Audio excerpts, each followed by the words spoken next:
షేక్పేట డివిజన్లో చెరిక మహేష్ గారు చాలా భారీ ఎత్తున ప్రచారం చేస్తూ ఉన్నారు. బీఆర్ఎస్ పార్టీని గెలిపించండి అంటూ కూడా గడప గడపన ప్రతి ఒక్క ఓటర్ని మేల్కొల్పుతూ ఉన్నారు. ప్రభుత్వం చేసేటటువంటి ఏవైతే హామీలు ఇచ్చిందో వాటన్నిటి మీద కూడా వారు వారితో మాట్లాడుకుంటూ ప్రచారం చేస్తూ ఉన్నారు. ఒకసారి మనతో పాటు బీఆర్ఎస్ నాయకులు చెరిక మహేష్ గారు ఉన్నారు, మాట్లాడించే ప్రయత్నం చేద్దాం. అన్న, ఎట్లా జరుగుతూ ఉంది క్యాంపెయినింగ్, ఎట్లా కొనసాగుతూ ఉంది? బీఆర్ఎస్ పార్టీ ఎంత మెజారిటీతో గెలుస్తుంది అనుకుంటున్నారు? ప్రజలు ఏం చెప్తున్నారు? ఇక్కడ వెళ్ళినా మేము డోర్ టు డోర్ క్యాంపెయినింగ్ ఈరోజు మొదలు పెట్టినాం మారుతినగర్ నుంచి షేక్పేట్లో. అయితే ప్రతి డోర్ మేము వెళ్ళి కలిసిన ప్రతి ఓటర్ కూడా అందరూ కూడా పీఆర్ఎస్ పార్టీనే గెలిపిస్తామని అంటా ఉన్నారు.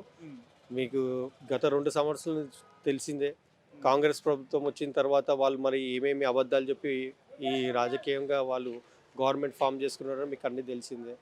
ఆ పథకాలు కూడా ఏవి కూడా ఈ 6 గ్యారంటీలు అని చెప్పి కానీ ఏవి కూడా కొత్త పథకాలు కానీ వాళ్ళు చెప్పిన పథకాలు ఇప్పటి వరకు కూడా ఒక్క పథకం కూడా అమలులోకి రాలేదు.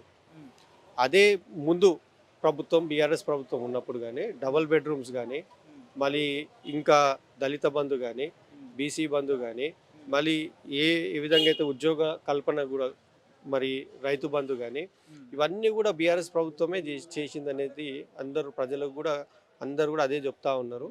కాంగ్రెస్ ప్రభుత్వం పైన ఫస్ట్ ఆఫ్ ఆల్ విశ్వాసం పోయింది. ఈ రేవంత్ రెడ్డి గారి ప్రభుత్వం, ఆయన మాటలు, ఆయన మాట్లాడే విధానం చూస్తే రాష్ట్రంలోనే కాదు దేశంలో కూడా ఏ ప్రాజెక్ట్స్ కూడా అట్రాక్ట్ చేసే పొజిషన్లో లేడు అతను.